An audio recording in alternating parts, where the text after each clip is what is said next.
3 in the morning. The house is silent, a tomb of shadows where the air feels thick and stagnant. In the corner of the room, the darkness is absolute, pressing against the walls until the space feels smaller than it is. Then, a sharp, artificial glow cuts through the gloom. A single rectangle of blue light flares to life. It casts a harsh, clinical pallor across the room, catching the sharp angles of a face that has long since forgotten how to smile. The eyes are fixed, unblinking, reflecting the cold luminescence of the glass. There is no movement in the room other than the flicker of the screen. The silence is heavy, a physical weight that pushes against the eardrums, broken only by the faint rhythmic hum of the device. The face remains motionless, trapped in the glow, a mask of stillness in a world that has stopped spinning. Outside, the city is asleep, but here, the night is wide awake. The light pulses, a heartbeat of electricity in the dark, illuminating the hollow features of a person who has become a ghost. The thumb moves, a slow, rhythmic drag against the glass. It lifts, hovers for a heartbeat, and descends again. Up, then up again. It is a mechanical, hollow motion, devoid of intent or curiosity. The screen shifts, a blur of pixels replacing pixels. You are watching a stranger in a distant city eat dinner. The plate is full, the light is warm, and the laughter is captured in a filtered, static frame. Then, the thumb moves again. You are watching a life you do not possess, a curated fragment of a reality that does not know you exist. The motion is constant, a pendulum swinging in the dark. There is no pause to linger, no depth to the observation. Just the next image, the next stranger, the next piece of a puzzle that never completes. The thumb is numb, yet it persists, driven by a reflex that bypasses the mind entirely. It is a cycle of consumption that leaves the stomach empty. The screen is cold against the skin, a slab of glass that offers everything and delivers nothing. The screen goes dark. The blue light vanishes, leaving the room in a deeper, more profound shade of black. Now, the silence is not just an absence of sound, it is a pressure. It pushes against the eardrums, a thick, suffocating weight that makes the ears ring, with the effort of listening for something, anything, to break the stillness. You sit in the center of this void, motionless. Your hands rest on your lap, empty. You are connected to a billion signals, a vast, invisible web of voices and images. Yet you are anchored to nothing. There is no weight to your presence here. No gravity.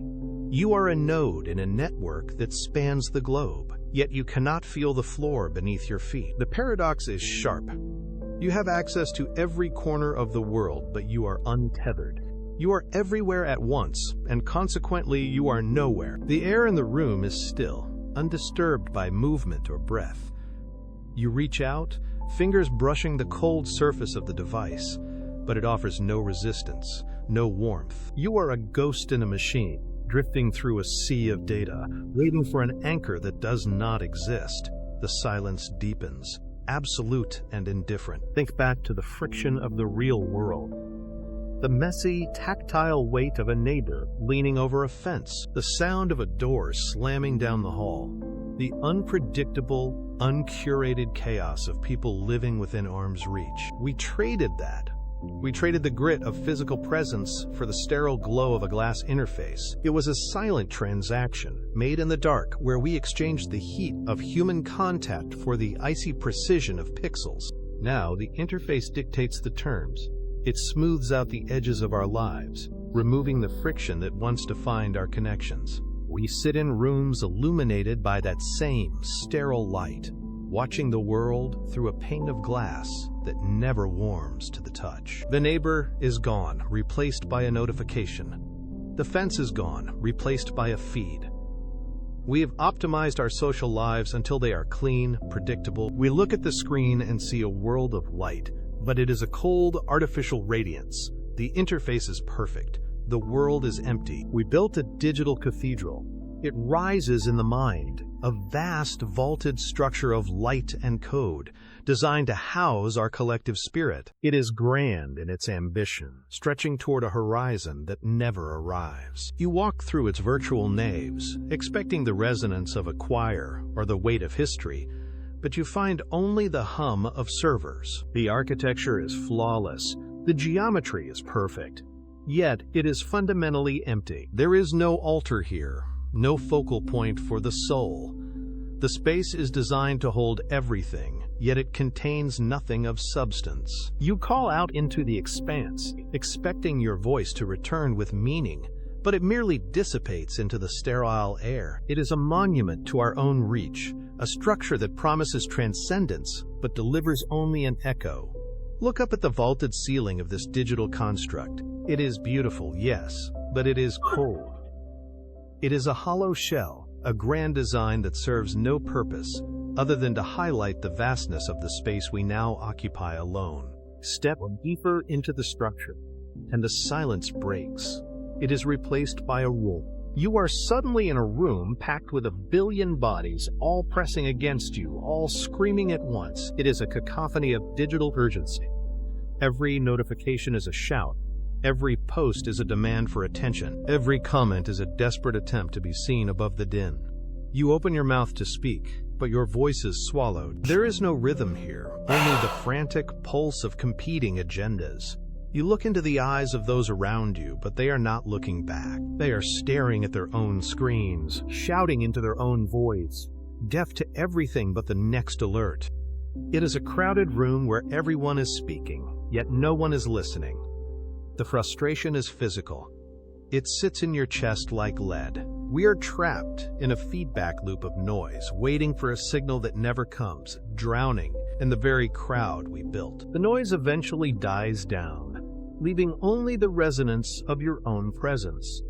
You are not a participant in this space. You are a ghost in the machine, a series of signals bouncing off cold, digital walls. Listen to the sound of your own thought. They do not travel, they ricochet. They hit the hard, sterile surface of the interface and return to you, stripped of warmth, stripped of intent. We are merely echoes. We project our desires into the void, hoping for a response, but we only ever hear the reflection of our own desperate need. Is this what we call community? A collection of bouncing waves, never touching, never merging? We tell ourselves we are connected, but look at the mechanics of it. We are just data points vibrating in a vacuum. We have traded the messy, tactile friction of neighbors for the sterile glow of a glass interface. We are performing for an audience that does not exist, shouting into a mirror and calling it a conversation. It is a cycle of repetition, a closed loop, where the only thing you ever encounter is yourself. If this is a community, then why does it feel like a stage? You are not living here. You are performing. Look at the curated theater of masks we have built. Every post is a script. Every image is a set piece. And every caption is a line delivered to an empty house. We spend hours choosing the right angle, the right filter, the right version of ourselves to present to the void. It is a frantic, exhausting labor. We are terrified that if we drop the mask, the audience will see the cracks in the foundation. So we polish the surface. We smooth out the edges of our lives until they are unrecognizable. We trade our messy, authentic selves for a glossy, static projection. But the mask is heavy. It presses against your face, stiff and unyielding, until you forget what lies beneath. The theater is crowded. Yet you are the only one behind the curtain, shivering in the dark, waiting for the lights to finally go out. The curtain falls, but the stage remains. You are left in the dim light of your own room, and the silence is not just an absence of sound, it is a physical weight. It presses against your eardrums, demanding to be filled. You feel the urge rising, a sharp, restless itch in your fingertips. You reach for the glass surface. You unlock it. The blue light spills across your face, a cold, artificial dawn that promises distraction. You scroll. The thumb moves up, then up again. A rhythmic hollow motion that serves no purpose other than to keep the silence at bay. You are drowning in the static of 1 billion notifications, each one a tiny buzzing anchor that keeps you from drifting into the quiet. You are terrified of the stillness, because in the stillness, the walls of your own mind start to close in. You feed the void with feeds. The pressure builds behind your eyes. Every notification is a shield. Every scroll, a frantic attempt to outrun the inevitable moment when the screen goes dark. The notification pings, a sharp crystalline sound that cuts through the stagnant air. You react before you think. Your pulse spikes, a brief, frantic surge of anticipation that vanishes the second you see the screen. It is nothing. Another meaningless update, another digital ghost tapping on the glass. Then, the sensation hits. It is not a rush of joy. It is a dull needle sliding beneath the skin, delivering a dose of synthetic satisfaction that numbs the nerves rather than feeding them. You feel the sting, then the cold spread of indifference. It is a chemical lie. You reach for another, hoping to find the spark, but the needle only leaves you more hollow. Your hands tremble slightly, not from excitement, but from the sheer, grinding friction of the cycle. The dopamine does not lift you. It anchors you to the device, tethering your focus to a flicker of light that offers no warmth. You are exhausted. The needle has done its work. You are numb, you are drained, and yet your thumb hovers over the glass, waiting for the next prick. The maintenance of the ghost is a full-time occupation. You curate the angles, you filter the light, you edit the silence until the person you present is a hollow shell of the one who sits in the chair. It is a frantic, unending labor. You are the architect of your own digital tomb, bricking yourself in with status updates and carefully timed replies. The exhaustion is absolute. It settles into your bones, a heavy, leaden fatigue that makes the simplest physical act feel like a mountain climb. You walk into a room where another person waits. They look at you. They are waiting for a sign, a word, a glance that acknowledges their presence. You try to look up. You try to meet their eyes. But the habit is a physical barrier. Your neck feels locked, your gaze pulled downward. The room is quiet now. The other person has left, leaving behind a vacuum of sound that feels like a physical weight. You sit in the chair. You try to breathe. The stillness is not peaceful. It is sharp, jagged, and unforgiving. It presses against your skin, demanding an attention you have spent years trying to avoid. You shift your weight, but the floorboards creak, a sound that feels like a shout in the tomb-like air. You reach out, your fingers brushing the empty space where a hand should be, but you pull back as if burned. The silence is an intruder. It exposes the cracks in your composure, the hollow center of your day. You cannot sit here. The stillness is too loud. It forces you to acknowledge the texture of the chair, the cold draft on your neck, the reality of the walls closing in. Your hand moves, almost of its own accord, and finds the device. The screen lights up, a blue, artificial sun rising in the dark. The screen flickers and dies. You press the power button, but the glass remains a dead, black mirror. No blue light, no scrolling feed, no digital static to drown out the world. The silence rushes back in, not as a gentle absence, but as a rising tide. You sit motionless, waiting for the familiar ping of a notification, but the room remains hollow. Then, it happens. The sound you have spent years running from, a steady, rhythmic thudding against your own ribs, your heart. It is not a comforting pulse. It is a countdown. Each beat marks a second of your life spent in this curated isolation. You look at your hands. They are empty. You look at the door. No one is coming. The walls seem to pull back, revealing the sheer scale of the void you have built around yourself. You are not just alone in a room. You are untethered from the world. The realization hits with the force of a physical blow. There is no one on the other side of the glass. There is only the frantic, lonely rhythm of your own blood. You stop pacing. The floorboards stop their rhythmic protest under your feet. The frantic energy that drove you to search for a charge, for a signal, for a distraction, drains away, leaving you hollow. You look at the dead device in your palm. It is just glass and metal, a cold weight that promised everything and delivered only this, a mirror reflecting your own exhaustion. You realize the truth is not in the silence itself, but in the bargain you struck to avoid it. We did not stumble into this void by accident. We purchased our convenience with the currency of our own solitude. This is the tax of the modern age. Every instant of digital connection is a transaction, a slow trade of authentic presence for the sterile, glowing comfort of the interface. You are not broken, you are simply paying the bill. The cost was your ability to be alone without fear. You stare at the dark screen, and for the first time you do not reach for the power button. You accept the weight of the moment. You trace the edge of the dark screen, then pull your hand away as if burned. The panic is gone, replaced by a strange, cold clarity. You have spent your life treating this emptiness like a wound, a jagged hole in your chest that needed to be plugged with constant, frantic input. But look around. The walls are solid. The floor is firm. The silence is not a lack of something. It is the raw material of reality. You stop trying to fill the space. You stop trying to shout into the digital abyss to prove you exist. The void is not a failure of your character. It is not a symptom of your loneliness.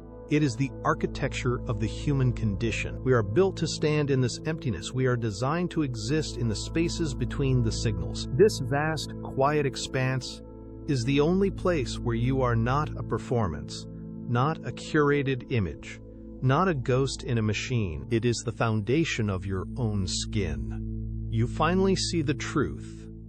The void is not something to be escaped. It is the structure that holds you. The realization settles into your bones, heavy and absolute. You are no longer running from the silence. You are standing in it. Your thumb hovers over the glass, the familiar twitching reflex of a lifetime of scrolling finally meeting resistance. You look at the device. It is a small, glowing parasite that has fed on your attention for years. You feel the weight of it in your palm, a leaden anchor pulling you toward a world that does not exist. The command is simple, yet it requires every ounce of your resolve. Accept the shadow. Do not fight the darkness that gathers in the corners of the room. It is not an enemy. It is the only space left where you are not being watched. You tighten your grip, then loosen it. You lower your arm. The screen is still lit, but you do not look at it. You put the device down. It hits the wooden surface with a dull, final thud. You have severed the connection. The device rests on the table, a dying star in the dim room. Its light flickers, casting long, distorted shadows that dance across the walls one last time. You watch the blue glow pulse, a rhythmic, artificial heartbeat that no longer syncs with your own. The silence is no longer a vacuum. It is a weight, pressing against the air, thick and expectant. You reach out. Your fingers brush the cool, smooth surface of the glass. It feels alien, a relic from a life you are already beginning to shed. You press the button. The glow snaps off. The transition is instantaneous. The room vanishes into a deep, velvet blackness. The darkness is absolute. It is heavy, pressing against your skin, but it is no longer suffocating. The darkness is no longer a cage. It is a vast, unmapped territory where you are finally free to breathe. At first, the lack of input feels like a loss, a phantom limb where the constant stream of information used to be. But wait, listen.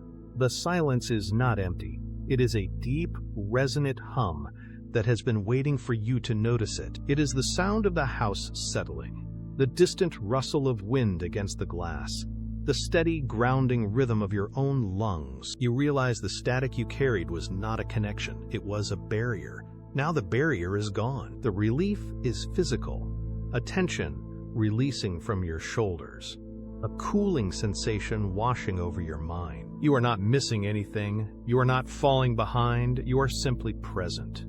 The frantic, jagged edges of your thoughts begin to smooth out, settling into a quiet, coherent clarity. This is the ally you feared. It offers only space. You are waiting for yourself. The void is not a wound. It is the architecture of the human condition. You have spent years building a digital ghost, feeding it with your time and your attention. Now you let it dissolve, the screen remains dark, The room remains still. You are not alone. You are finally unburdened. You stand in the center of your own life, no longer a spectator. The static has cleared.